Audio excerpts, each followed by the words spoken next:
Oke, adik-adik, Assalamualaikum warahmatullahi wabarakatuh. Hari ini kita lanjutkan kelas online. Kali ini pertemuan pada tanggal 10 April ini. Oke, bedah matematika UAS untuk kelas 6 SD MI. Oke, kita terus berjuang menuju puncak prestasi. Oke, bersama saya dengan Pak Sun, pegiat matematika. Oke, ya. Oke, kita lanjutkan dari soal tentang bedah matematika ini. Oke, ada adik yang belum gabung, langsung nanti bisa gabung.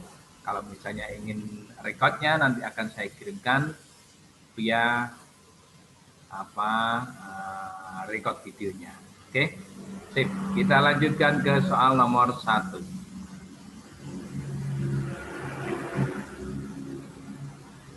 Oke, kita mulai saja langsung di sini ada adik ya. Untuk materi yang pertama, ini tentang ujian akhir sekolah. Ya, biasanya juga sering dimunculkan tentang pengukuran. Nah, khususnya di sini tentang waktu ya. Ini soal yang pertama mengutip tentang ini sebuah prasasti telah berumur 7 abad, 8 dasawarsa dan 8 windu. Berarti prasasti tersebut telah berumur berapa titik-titik tahun. Nah, gitu ya. Saya ingat, nah ini kan ada satuan abad, dasawarsa, windu. Ingat, satu abad itu berapa tahun? Nah, satu abad itu 100 tahun. Satu dasawarsa berapa tahun? 10 tahun. Nah, kemudian satu windu adalah usianya 8 tahun. Nah, ini kalau ada 8 windu, ada berapa? Oke. Mari kita kupas langsung untuk soal nomor 1. Ya. Oke. Nah, pembahasan kali ini yaitu tentang pengukuran tentang waktu ya. Ini. Oke. Pembahasannya 7 abad. Berarti kan satu abad tadi 100 tahun. Berarti kalau 7 abad, berarti 7 kali 100. Jadi umurnya 700 tahun ini ya. 7 abad berarti 700, maksudnya 700 tahun. 8 dasawarsa. Berarti apa? 8 kali 10 tahun. Berarti apa? 80 tahun. Kemudian yang 8 windu. Nah, kalau 8 windu berarti apa? 8 kali 8 tahun.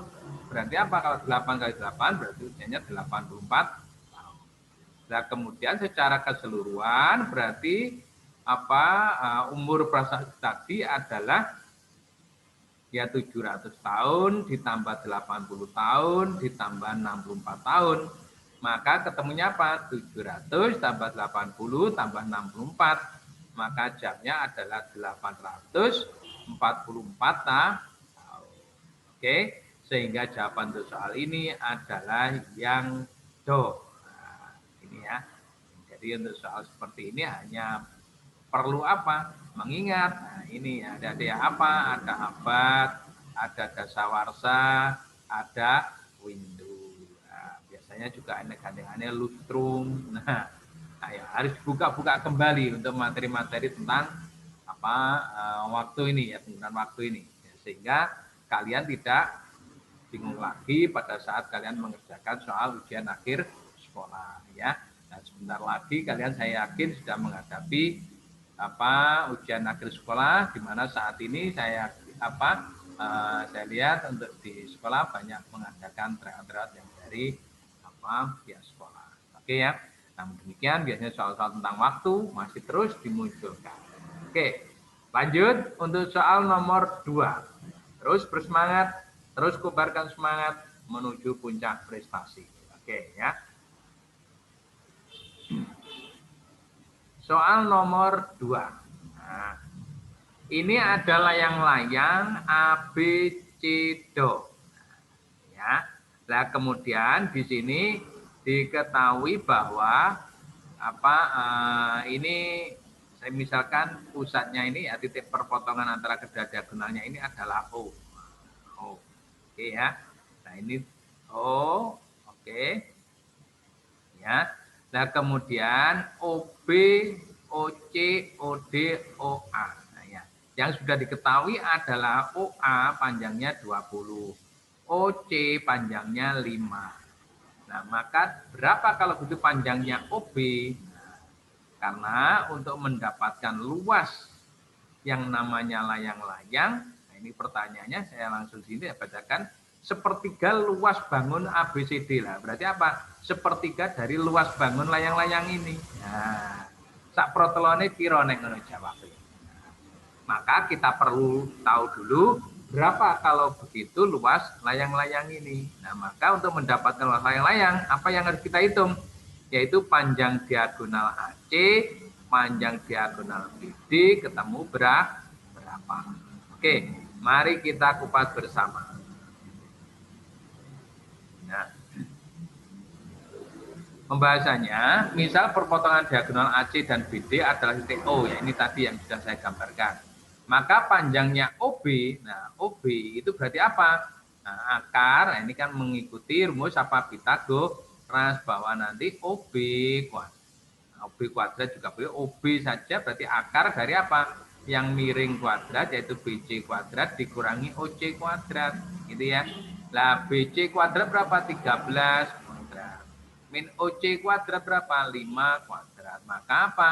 Akar dari 13 kuadrat itu 169, kemudian akar dari 5 kuadrat adalah 25, maka akar dari 169 dikurangi 25, jadi jamnya sama pula dengan akar 144.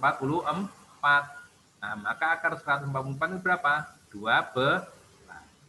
Maka kalau begitu OB sudah ketemu panjangnya ini 12 ini tadi ya. Panjangnya adalah 12. Nah, kalau OB itu 12 berarti beda panjangnya berapa ya? Otomatis kan apa? OB dengan OD kan sama. Berarti apa? 2 kali OB ya ya. Beda kalau begitu panjangnya adalah 2 kali OB. Berarti apa? Jamnya adalah 24. Nah, ini sudah ketemu ya. Ini. Nah, kalau beda 24 maka panjang AC berarti berapa? A sampai C tadi OA 20, OC 5 berarti A sampai C. Berarti jamnya apa ya? 20 tambah 5, jamnya adalah 25. Nah, kemudian kita ingat luas layang-layang itu apa? Separuh dari jumlah apa? Diagonal kali diagonal gitu kan ya. Separuh dari panjang diagonal kali diagonal. Nah, berarti apa? Alias separuh dari diagonal kali diagonal. Berarti apa? Diagonal kali diagonal dibagi 2 karena separuhnya. Ya enggak? Berarti diagonal AC tadi panjangnya berapa? Nah, ini AC sudah ketemu panjangnya tadi 25. Beda tadi panjangnya 24. Maka luas layang-layangnya adalah diagonal AC kali diagonal beda dibagi 2. Jadi 25 kali 24 dibagi 2. Nah, 25 kali 24 ini dapat berapa? Nah, akan dapat 600. Nah, ini ya, dapat 600. Nah, ini dapat 600. Nah, kalau ini 600 ya. Ini kok nggak bergerak sekali. Nah, 600. Maka apa? Kalau itu 600 berarti apa? Luas layang-layangnya adalah 300. Karena apa? 600 dibagi 2, jamnya 300. Nah, pertanyaannya kan sepertiga luas bangun ABCD. Nah, maka apa sepertiga luas layang-layang ini? Maka apa? Ya sepertiga dari 300. Jamnya adalah 100. Ya, sehingga jamnya soal ini adalah yang Oke. Terus berusaha, ini soalnya sederhana, namun demikian biasanya dalam berbagai ujian sering dimunculkan yang perlu diingat apa tadi? Luas layang-layang ya. Luas layang-layang itu apa? Separuh dari diagonal kali diagonal alias setengah dia juga boleh ya. Nah, kemudian kalau begitu dikaitkan dengan soalnya apa? Oh, sepertiga luas bangun. Nah, berarti sepertiga luas layang lah. Maka ketemunya adalah 100 sehingga jawabnya nomor 2 adalah yang B. Oke. Lanjut untuk soal nomor 3. sorry. Balik lagi.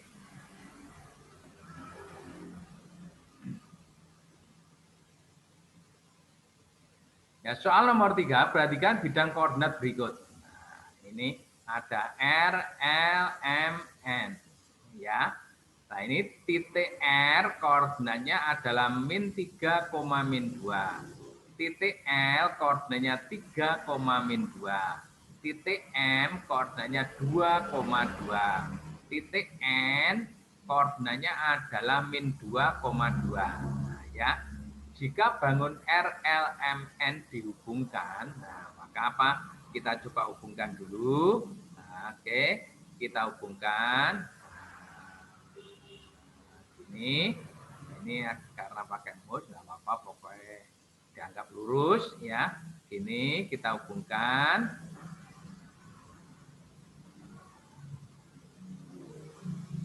Nah, ini kita hubungkan.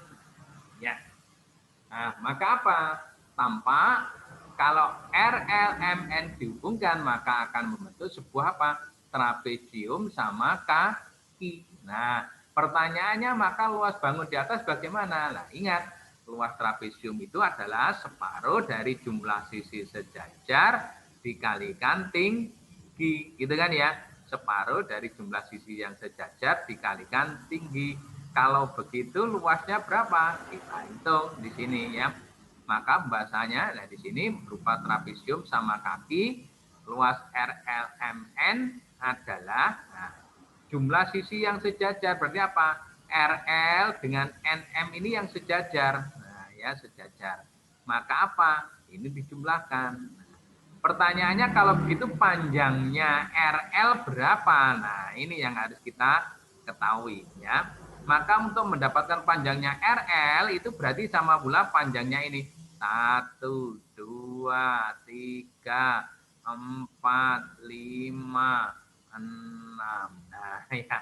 Tadi apa panjangnya adalah 6 satuan. Nah, maka ini saya tulis di sini panjangnya adalah 6 satuan karena R sampai L ini lah ini sama pula dengan ini sampai ini.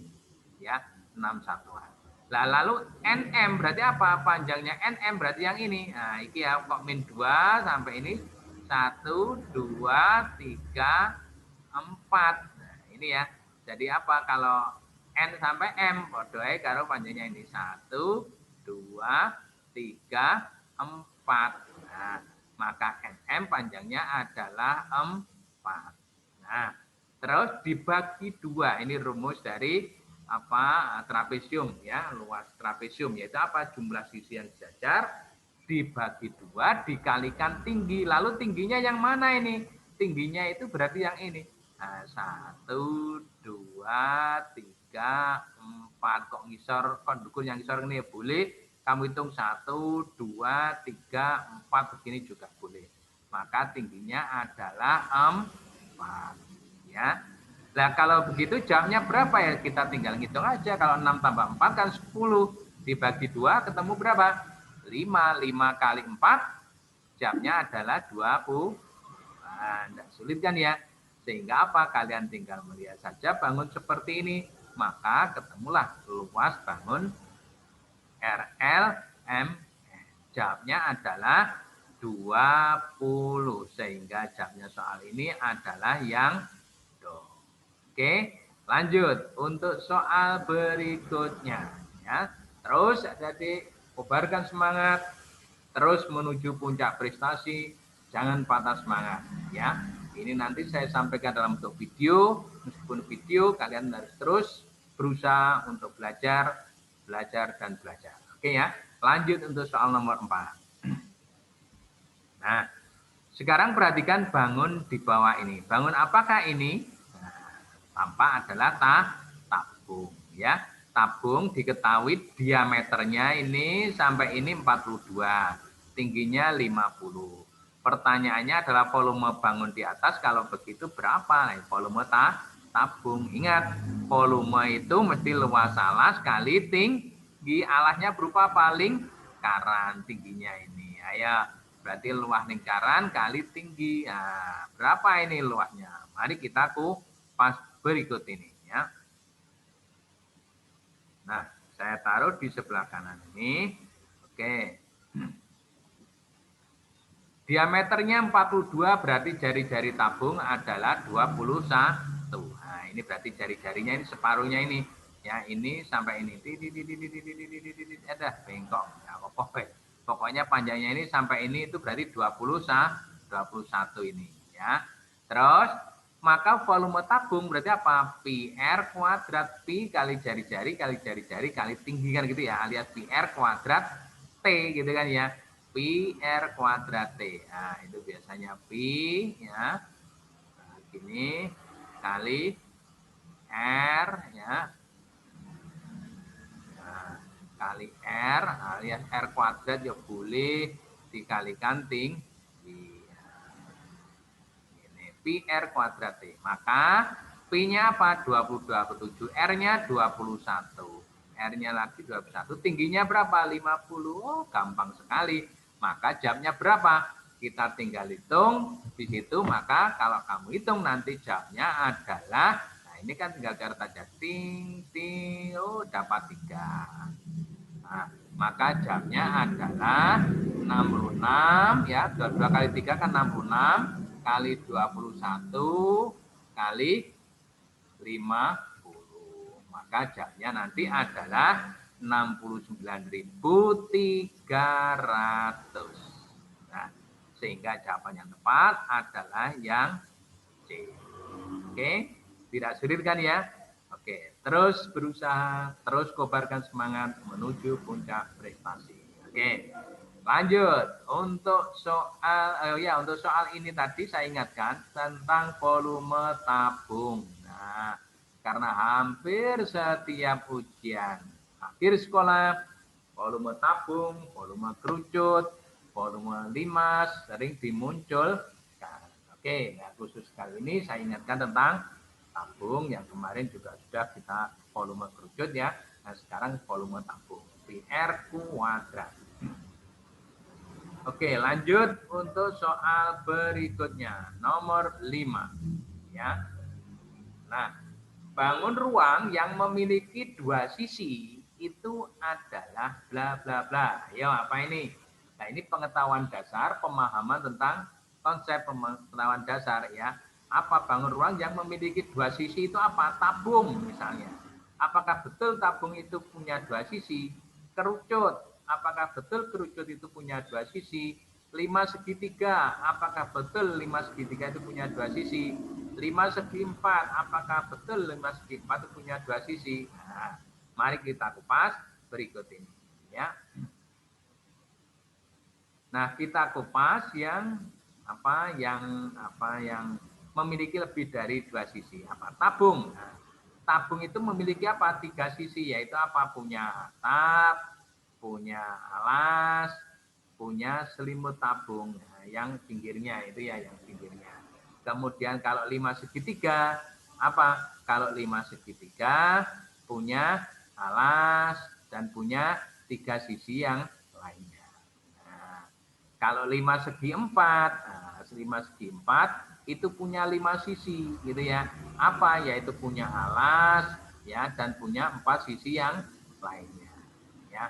Berarti apa yang punya 2 sisi? Jawabnya adalah kerucut. Kenapa kalau kerucut? Karena kerucut itu hanya punya punya selimut kerucut dan alas. Nah, sehingga itu hanya terdiri dari 2 sisi, yaitu selimut kerucut dan alas kerucut ya. Sehingga jawaban yang tepat untuk soal ini tentang pemahaman bangun ruang jawabnya adalah yang B ya, yaitu kerucut. Kenapa kok kerucut? Karena kerucut terdiri dari alas dan selimut kerucut. Oke ya. Lanjut untuk soal berikutnya.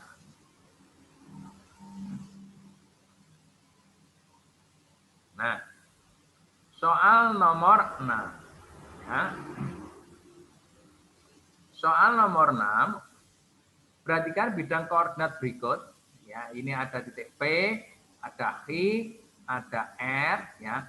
Jika titik P, Q, R, dan S dihubungkan, nah, akan membentuk bangun trapesium sama kaki. Maka koordinat titik S yang tepat di manakah itu? Nah, ya. Ini kalau kita rangkai, ini karena saya pakai jadi tidak bisa lurus. Anggap saja ini lurus ini Dik ya. Anggap lurus. Kemudian ini Q ke R. Ada. Ini sulit sekali ini ya. Kurang lurus ya ini ya. Bentar, hapusnya dulu. Ini kurang lurus ini. Ini nanti kurang lurus. Tetap balik ini lagi lah. Ya, saya ulangi kembali. Nah, maka apa? Ini P ke Q. P, D. Nah, inilah kuantitas ya. Agak rumit ini ya. Q ke R ya, kita hubungkan P. Nah, lumayan. Nah, maka agar membentuk sebuah trapesium sama kaki, nah berarti apa? Ini apa? R ke sumbu Y harus sama dengan S ke sumbu Y. Berarti apa? S letaknya nanti ada di sini. Ya, di sini. Nah, ada. Nah, di sini. Letaknya lah di sini itu titik S ya. Nah, di sini S sehingga apa? S nanti jaraknya ke titik S jaraknya ke sumbu Y harus sama dengan R ke sumbu Y. Terus S ke sumbu X harus sama dengan R ke sumbu X. Sehingga nanti membentuk sebuah trapesium sama kaki. Nah, ya, ini tweet. Nah, ini kemudian ini tweet. Nah, ini ya. Nah, ini sorry ini gambarnya agak ini karena pakai mus kurang lurus ya. Nah, maka koordinat titik S yang tepat. Koordinatnya berapa kalau begitu? Koordinatnya adalah negatif 3,2. Gitu kan ya? Jamnya adalah negatif 3,2. Nah, mari kita kupas pembahasannya dari saya. Bentar. Nah, agar membentuk bangun trapesium sama kaki, maka jarak titik S ke sumbu X, ya, titik S ke sumbu X ini, ya, ini harus sama dengan jarak titik R ke sumbu X juga. Nah, ya, yaitu apa? Ini jaraknya harus 2 sama ini ya. Nah, kemudian jarak titik S ke sumbu Y, nah, titik S ke sumbu Y harus sama jaraknya titik R ke sumbu Y. Nah, ini tadi. Maka ini harus sama dengan ini. Nah, sehingga diperolehlah yang namanya koordinat titik S.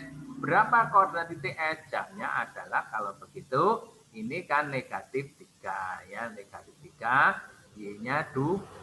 Maka jawaban yang tepat adalah yang B. Nah, ini kan yaitu negatif 3,2. Oke, adik-adik ya. Ini terus kobarkan semangat menuju puncak prestasi. Oke, saya lanjut di sini ada D. Nah, ini seperti yang saya ulang-ulang lagi tadi. Ayo terus kobarkan semangat menggapai prestasi tinggi. Semoga sukses di genggaman kalian semuanya. Gitu ya. Terima kasih adik-adik, semoga bermanfaat materi kali ini ya. Hari ini adalah pertemuan terakhir program kelas online ya. Ketemu kembali di lain kesempatan bersama saya Pak Sun, bagian matematika. Oke, terima kasih. Selamat siang. Assalamualaikum warahmatullahi wabarakatuh.